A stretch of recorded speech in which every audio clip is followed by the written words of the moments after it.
Shut up and sit down.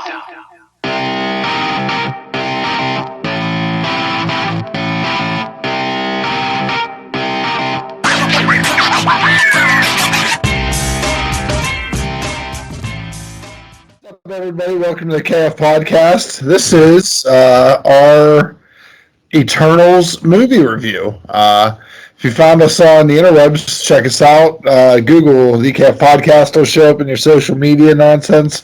Will show up on your favorite podcast catcher. You'll maybe find us on YouTube or wherever else we might show up. So we're going to spoil the shit out of Eternals. We just saw it. Well, 4/5 of us saw it. Yeah. 1/5 of us is just rocking back and forth on their Skype and on their phone. That would be me. I did not see it, but I didn't want to be in a movie theater when you can't stop coughing. I didn't think that was appropriate at the time. So, people trying to relax and watch a movie and hear some idiot coughing nonstop. So I missed out, but I know what happened, so I'm here along for the ride. So go ahead. All right. So my cat is losing its shit right now. There's a lot of. Let me just say this right now. There's a lot of cats walking, except for me and Brock. We don't. Everybody else has cats and tails. Lance had a cat go twice past the screen already. I'm like, I don't know what's up with you guys. All these cats. Get us all of them. Hey, That's Loki right. Loki has not interfered, but he's sitting in the door watching me, so I expect him to at some point. I think all your cats can tell that other cats are on, and then it just gets like cat crazy. You know? Get rid of them. This turned into cat talk instead of the Eternals movie review. Sorry about that. Go ahead. Just loses his shit and starts meowing. So if you hear him meowing, I apologize. Meowing. Yep. But so we went and saw Eternals. I think we're going to talk about it. We'll spoil the stuff, the premise, whatever. We'll talk about the two movie cutscenes. But let's start off first with: do we just want to do a spoiler, kind of what they liked, what they didn't like, just a little whatever about this, and just get into the fucking weeds of this shit? Let's just get right into the weeds. Let's get into the weeds. Brock, you go first then. Into the brambles. I wasn't ready. Ah, All right, let me just say that I went into this movie with zero expectations.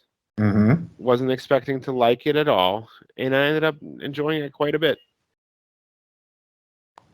Even though Lance didn't like it.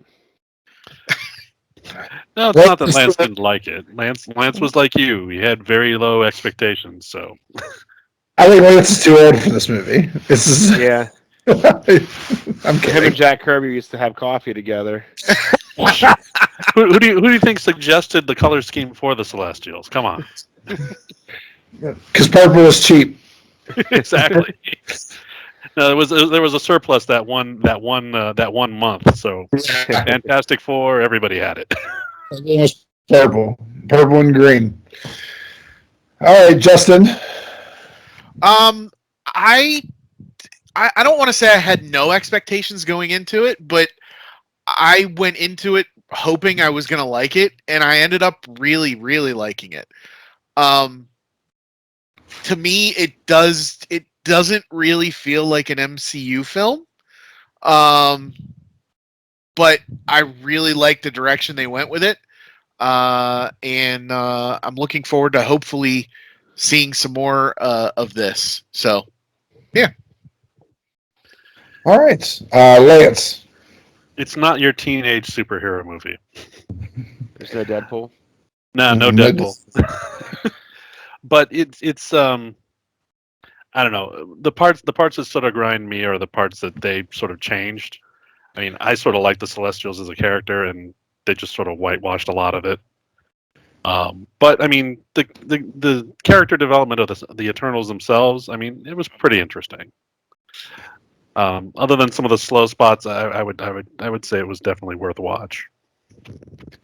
It did get slow. I mean, when you got a 2 hour and 40-minute movie, it bogs down at parts. Yeah, it had a lot of false finishes.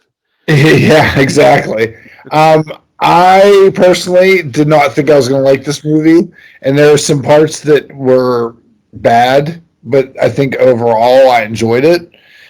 It wasn't my favorite Marvel movie because it doesn't feel like it, but I feel like when we see these guys again, it's going to be right into the Marvel tropes and the same thing where these people, they really, I think, develop some characters to fit in well at the Marvel Universe, and we can go into that whenever the interactions with at the end and credit scenes that kind of open them up to the bigger universe. But I'm going to start off with what I really enjoyed, and it's going to be spoilerific, and we can kind of go from there. I really enjoyed the fact that you kind of, at the end of this, Icarus is the main villain of the story. Mm-hmm. I really enjoyed that kind of turn. I don't think I was expecting it right away, but the more they got into it, and I'm like, oh, okay, this makes sense.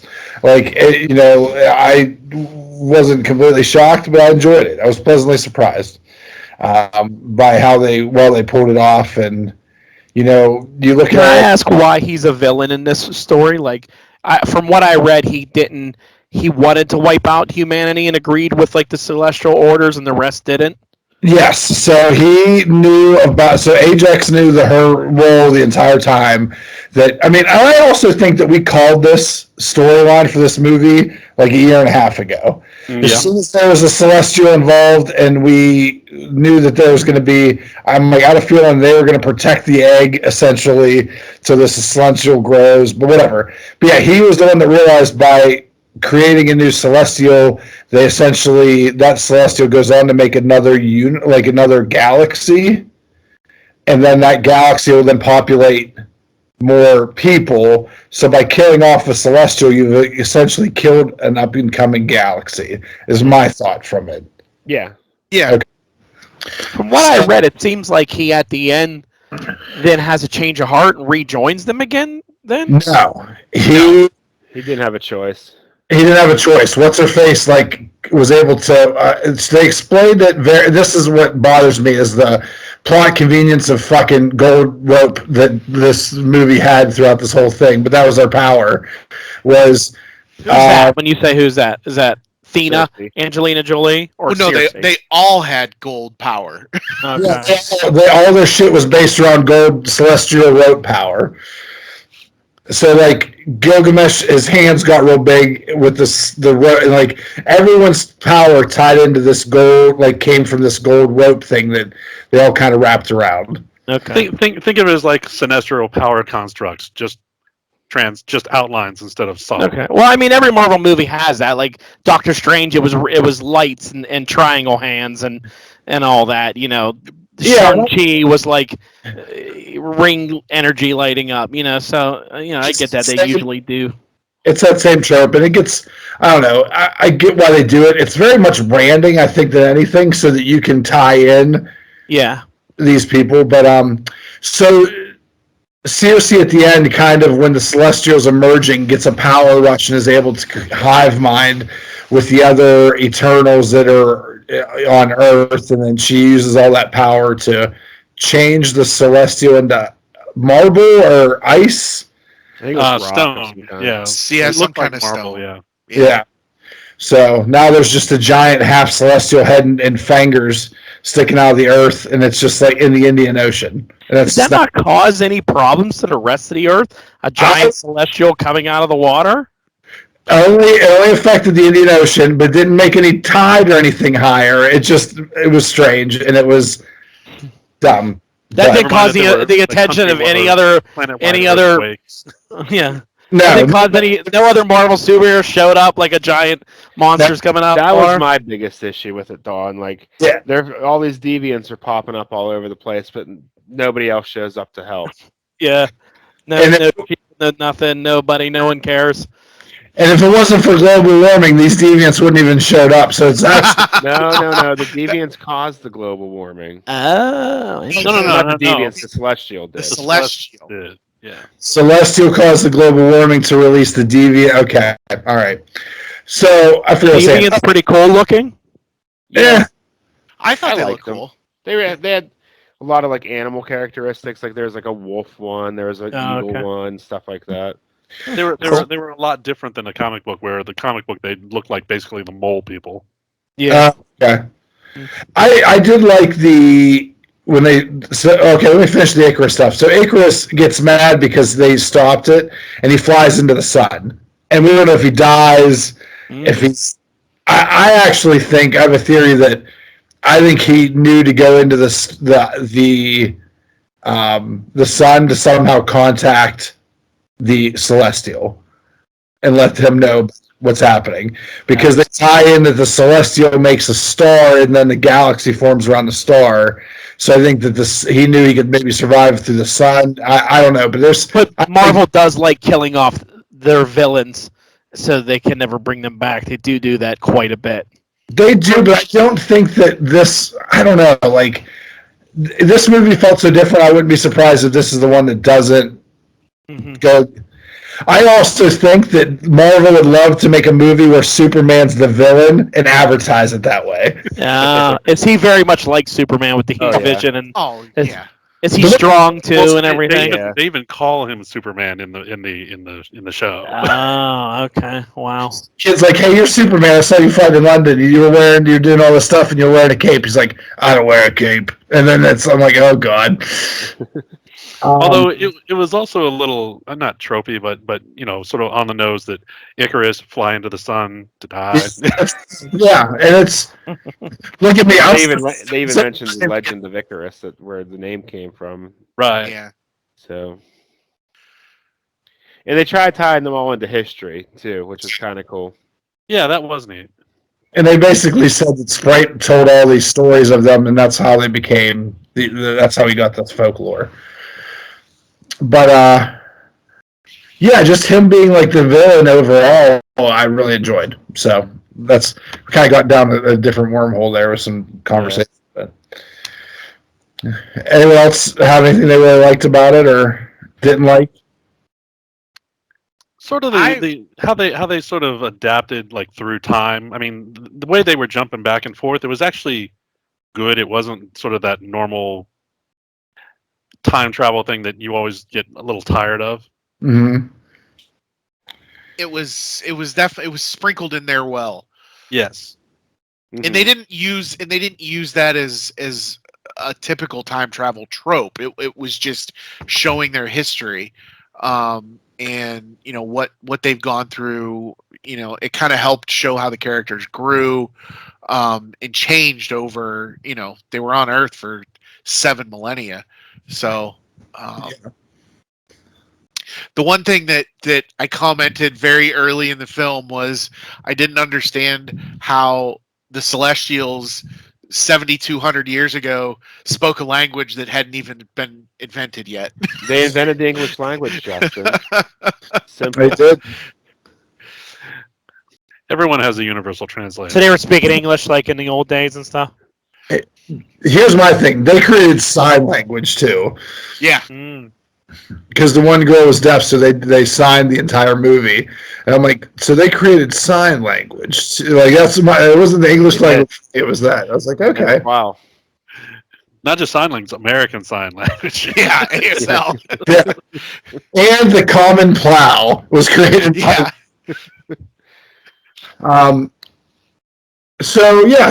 think that there were some things there was also some stuff I didn't like. I really enjoyed the deviants whenever the one was draining all their powers and evolving.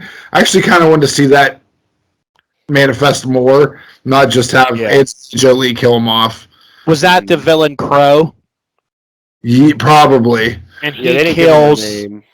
Crow is the dude with like all the tentacles and like he supposedly kills. Was it Gilgamesh that he killed? Well, he killed Gilgamesh and Ajak. He didn't kill Ajak. Ajak was killed by Icarus. Well, no. Ajak is Salma Hayek, right? Yes. Yeah. And one of the other deviants kind of dealt her a killing blow, and then that core came out and absorbed her energy. I thought I read that Icarus was responsible for her death. Well, Icarus took her to the location. Threw her off a cliff into like a pit of them. Okay. Yeah, he didn't do it directly. It was this Crow guy was like absorbing people's like the deviants or the Eternals. He could use their powers after he did it.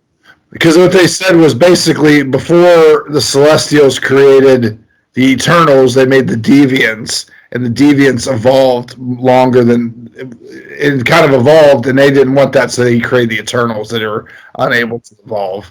Yeah, because the deviants were created to take out the predators that were on these worlds where they wanted intelligent life to spawn. And so they sent the deviants there to take out the predators, but then the deviants evolved and started taking out the intelligent life, the humans.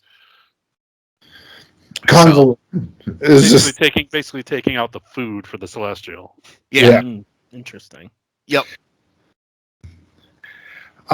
There's something else too I was going to say, and I can't remember. Shit. So the final battle then is, do they fight Crow or they fight Icarus? Both. Yes. Both. And she combines all the Eternals' powers like a Power Ranger, and Except for Kingo. Actually, it was probably more like Captain Planet. it's Captain Planet. Which is funny because when the deviants sort of evolved, the Crow actually gave like each of them a separate form. That looked more like the Power Rangers than anything else. Yeah. How about the Indian actor had like pointy gun fingers in the trailer? Oh, Kamal. I liked him. He wasn't was in the kind of- final battle though. No, he What happened failed to him? out. Oh, So Because he agreed with Icarus, but he didn't want to fight his family. Yeah. and that's one thing also at the end of this movie I really enjoyed was everyone had their it wasn't like we all gotta beat them, let's go, like, you know, the technology hands guy was fighting. What's that? Festos. Yeah, Festus for the rest of us. He was fighting because his family, you know. Cersei was fighting for humanity. You know, the fast chick was fighting because of Druid. Like all these people had something to fight for, and it was the common goal of to get, you know, what they needed. But I kind of like the fact that, you know, Cabal. I couldn't hear their name. Here's something that I'm annoyed. It was Kingo, I think, was his name. Kingo? If he wasn't there, the Unimind shouldn't have worked. You know what? You're right. Yeah. Well, didn't I think mean, about technically, the Unimind shouldn't have worked anyway because Ajax was dead. And Gilgamesh. And Gilgamesh, yeah. What they should have shut to is that guy in his car, like leaving, and then all of a sudden getting sucked up into like the hive. Yeah, maybe that'll be a deleted scene or something. Yeah, because you know because if Icarus against his will was getting sucked into it, I'm sure he would have been around to do the same. So that would have made more sense. But what are you gonna do? I was not a fan of the sprite turning human thing at the end either. The Pinocchio moment, yes. Yes. It was very strange to me. Like I just got enough energy to turn you human. Yeah. I think that's done so that the actress ages. And I get that. I keep her around. You know what I mean? I do understand that because I was like, well, what is this girl going to do? Because she is going to age. She's not going to look this young forever. Right. And I understand that, but also, could you turn that rock into a human? Like, did you make it flesh and blood? And what's the extent of your power, Cersei? And it bothered me at times, but I was just like, I have just enough to turn you human while I got this juice. Wink, wink. You know. Her power set was not well explained, and she was really the only one. I mean, they didn't talk about what Sprite could do, but they showed what she could do very well. With Cersei, she could change things. She could change one thing into another thing, but they all seemed like elementals. So like whatever she touched, she could turn things to water. She could turn things to wood. She could turn things to stone. Well, but turn she things to butterflies. Also turned it into butterflies. So I mean, it was basically transmutation. Yeah, okay. But yeah, there's some wonky bits to it. I was like, I also like that she turned the knife into water that was in her side, and then she was fine. She's like, I'm all air. She was struggling. She was still struggling. She still got stabbed in the side by a big ass knife. Yeah, but yeah. So, Jon Snow was kind of useless. He was the character. How much that of a was role there. did he have? Very minimal. Yeah. Very minimal. He probably A had little bit- maybe 5 to 10 minutes of screen time. I think wow. it was His a little bit boyfriend more is than who he Ajax or Ajax, but not much more than Ajax. Nah, Ajax was in the flashbacks. Yeah. I'd Yeah. say, I'd say she was around more, but he was definitely set up for something more. They planted the seeds, which was cool. They I kind of think- do that a lot. Yeah, yeah. And that's the thing. This movie really set up a lot of world building stuff. And we can kind of get into the finale or into the end credits too, the credit scenes, where you have. What was the first end credit scene? Was it So the first one was Pip. Okay. So yeah, you get to see Pip the Troll played by what's his name? Patton Oswalt. Yep, totally. I think they used his face. I loved the whole aspect of it. I thought it was great. And then they showed Eros. So he was like how they did. It was just his face on a little like troll body. Was he smoking a cigar and all that? No, he was Yeah. drinking. He wasn't smoking. Oh, okay. But he comes walking out and introduces Eros, and they even say he's Thanos' brother, and it's Harry Styles is Eros. And I gotta tell you what, I thought it was great. I thought it was spot on. I thought he looked just like Star Fox. Like I thought he was Well, Star Fox is like good with the ladies. That's what he's known for. exactly. Harry Styles is like a total ladies' man. Like all the women love him. So I think it's really good casting myself. When I saw it a month ago. Yeah. Yeah. But he announced himself, or Pip he announced himself as a fellow Eternal. Yes. Yes. Because at the end, Makare and Druig and Thena go off in the ship to find the other Eternals in the universe, and they just kind of teleport into their ship. But I thought that was He warns them that they're in a lot of trouble. yeah. Well, we kind of at the end of the movie they take. I forget their names. I'm horrible with that shit. So they take Circe. No and shit. All the ones that were on Earth still. Yeah. Who stayed on Earth? Circe stayed on Earth. Yes. Fastos. Circe, Fastos, and King. Was that Kingle? Kingo. Kingo. Who played Kingo? What'd he look like? He was Kunal Nye. The Indian kid Yeah, the Yeah. Indian guy. with the finger guns. Yes. And But Fastos is played by the big black guy. Yes. Okay. All right. So they stayed on Earth. And I also like the what's her face. The kid didn't get taken because she's not a celestial anymore. She's human. Mhm. So just Eternal. So they just took those three, and they're going to judge Earth, and they're going to stay alive based on the actions of Earth. Okay. Lance And then the other ones are running around. And Star Fox is Thanos' brother, right? and they say that in his entrance. Because Thanos is he an Eternal or I think he's an Eternal. Thanos is a now. Titan. Or is he an Eternal now? He's in this universe. they called him the Mad Titan before, but I don't. Yeah, he was always a Titan in the comics, but I think they're retconning it for the movie universe. Well, he's from Titan. That's some of the Eternals that lived on Titan, the moon of whatever. Saturn. So he lived, based on that one miniseries, he grew up on Titan, and that's why he's the Mad Titan. He's an Eternal, and I think they even say that he might be at birth part deviant, that's why he looks the way he does. Interesting. And so it's the reason why you can't kill him, because he's an Eternal. He just comes back. But so we have Eros and we have Pip the Troll, which I'm very excited about. So can all the Eternals come? Were the Eternals robots? Sort of. Kind of. In the They're artificial constructs. yeah. Artificial constructs, like Vision almost. Yes. They're basically cosmic power brought to life, essentially. So some of the Eternals that died could technically be brought back to life. They all could, Well,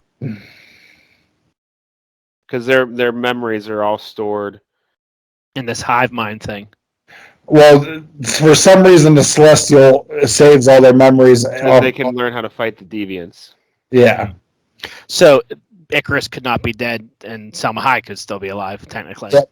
Yep. And Gilgamesh. Gilgamesh. I was sad because Gilgamesh was my favorite and he died. I was like, It oh, was the He had, coolest one. he had big fist hands. he did have big fist hands. Hmm. Then the second cutscene was Stark with a sword looking at the ebony blade. Oh God, Stark. Looking at the. Did he have any blade look cool?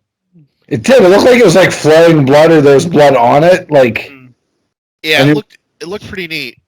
it was like rags that were covered in blood. Like it was very when you saw it, like, oh, that shit's evil. Like it was like evil personified. Why did he just find the ebony blade? Was there any like? So he didn't find it. Like earlier in the film, Cersei gives him a ring with his family crest on it in the beginning, and then they talk about like having no more secrets, and he's like, I know we talked about having no more secrets, and she's like, no, I've told you everything, and he's like, no, I have a secret I need to tell you. My family history is more complicated than I knew. And then the shit with the Celestial happens at the end, and she has to go, she gets sucked away, so he never gets to tell her. And then the cut scene is him standing in probably his office, and there's a big box on the desk, and he's kind of pacing back and forth, and he's like, come on, you can do it, you can do it. And he goes up and he kind of touches the box, and then he walks away again. And then he finally goes back and opens the box, and the blade's laying there on top, and it kind of whispers. You can't hear what it might just be a wind sound, but it sounded like that it was like whispering to him. Oh, okay. And just as he goes to touch the blade, a voice in the background says, are you sure you're ready for that, Mr. Whitman? And I don't know who it. We speculated a few people who the voice could be. It might have been Nick Fury. Who else did we think it might Doctor have been? Strange. Jesus. I don't. It wasn't Benedict Cumberbatch's voice, but it could be. It could be Strange. You could tell Samuel Jackson's voice. I would say. But Yeah, all it says is, "Are you sure you're ready for that, Mr. Whitman?" And it was kind of a deep voice. I don't know. It was off. I want to watch it again and find out, but or maybe I can see. I'm if I can sure find it on the whoever's internet. voice we heard is not the actual character. Well, yeah, Yeah. that's probably it too. Did That's anyone good. else think the ebony blade looked a little venomized? well, that's because he went to touch it. And I wasn't sure what was on it, but it almost seemed to be like wanting to move towards him, or like. And I didn't know if that was blood on the blade because it was also dark, or if it was the blade itself. But maybe like it wanted to bond with him. But so there's a couple things throughout the movie. They talk about Excalibur being on the ship. Someone thinks that Angelina Jolie sees a sword and she goes, "Is that the ebony blade?" And apparently they say, "No, that's Excalibur." So both blades must exist in the Marvel universe. So he might get the first one, and then maybe later on get the Excalibur to be good. I don't know. And then she does say, "Hey, go see your," during a phone call, Cersei says, "You should really go and make amends with your uncle." Because she thinks the world's going to end. So maybe he goes and does meet his uncle, and his uncle gives him the blade and kind of talks about his family history, about the villain aspect of it. I don't know, but it's interesting. I have to say, from listening to you guys talk about this movie, you really don't sell it like it's really that good. It's really just kind of like, I don't know, this guy shows up, and I really don't understand. I really have never realized from being an outsider, because usually I've seen the movie with you, so I know what the hell we're talking about, so I can visualize it. But listen to us talk about it.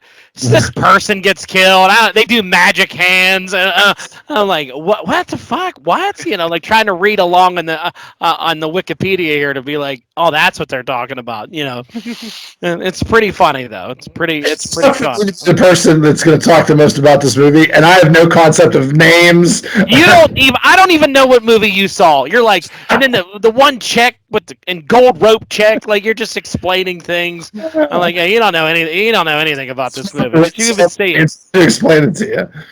Yeah, that's so funny. I'm done talking. It's great. All right, so why don't you guys rate it if you're done talking about it then?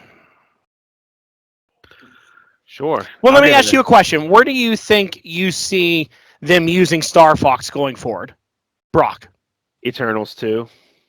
Just Eternals, because from what I understood is I didn't think there was any desire for them to make a sequel to this movie at all. From a lot of things I read, it was like, they're introducing these characters to like level set for sort of other things, but then they have plans to move on, and you see them other places. Do you think you see him in Guardians, like with Adam Warlock or any of that Potentially. kind of stuff?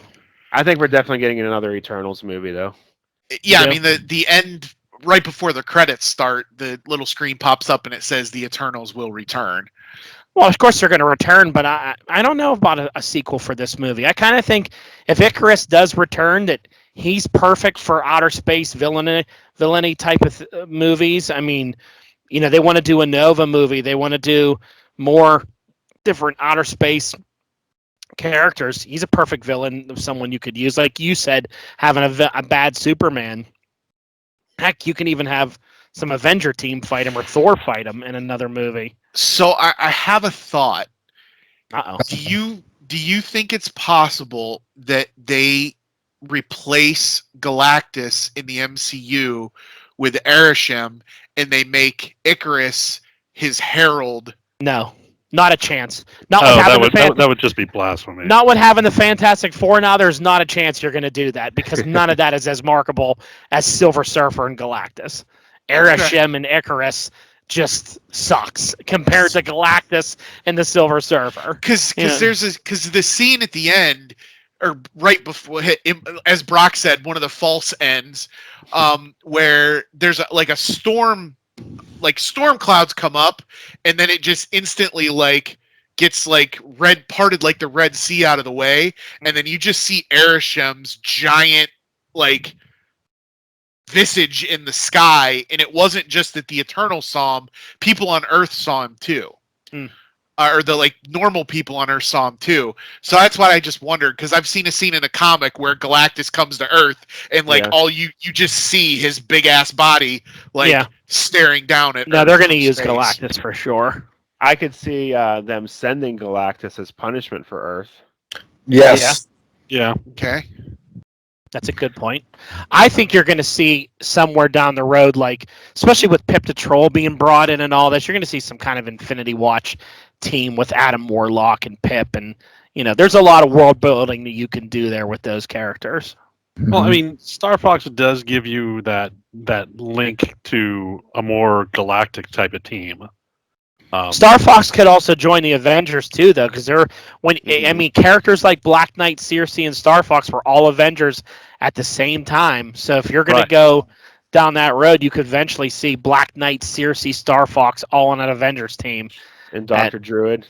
Oh, Dr. Druid for sure. You got to have Dr. Druid. I actually kind of thought that Druid guy was going to turn into Dr. Druid. Oh, really? Yeah. But Their powers are nothing alike, though. I know, but And he had a switch too, because the trailers kind of made it out like he was going to end up being the bad guy, and he was kind of alone. Yeah, he just kind of wanted to be left alone, but he came through in the end and definitely helped the family at the end. The family. All right, well, why don't you guys go ahead and rate it then, and we can move on to other things. I'll go first. I'll give it 3.5 nondescript baseball caps. There you go. I'll give it 3 Halo helmets. Justin? As an MCU film, I think I'm going to go with 3.5 as well. I want to give it a higher score, but I can't compare it to Endgame and Infinity War and all the other MCU films that I've really liked. But I really, really liked it. But I think I'm going to end up going with a 3.5 just because it felt so different. Ken. So I feel like I give 3.5 to everything. You know what I mean? I feel like everything's 3.5 because it was good, but it wasn't great and whatever. So I think it's at that middle ground. But I feel like this is different from that. And I don't know if I should give it higher or lower. So my gut's going to say lower. but I did enjoy it. So I'm going to say 3 bandanas. Yeah, 3 bandanas. All right, guys. So that's it. Please leave a comment what you thought about the movie, or how you feel about our review of it. Please like, share, subscribe, invite, and I guess have a great evening. Later. Later.